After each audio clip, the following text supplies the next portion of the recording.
Екі хаптеде бір тіл намазы. Глобалласқан әсірдің ашы демі бұл айдарха миграция мойнын созып, аз санлы халқарға отлар бүркіп тұр. Глобалласқан заманның ашы демі бұл.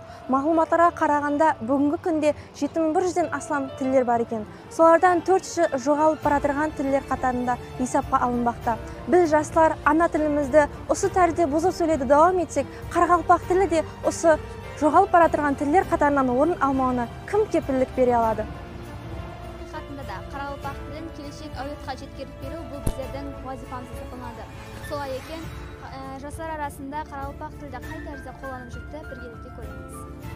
Қарақалпақ тілінде қате қолданып жүрген сөздерді, яғни біргелікте сап қарақалпақ тілінде сөйлейміз. Басы. Закон. Зам. Очки. Көзейнек. Қарақалпақ тіл билігіне 33 жыл. Айсберг каналы үшін.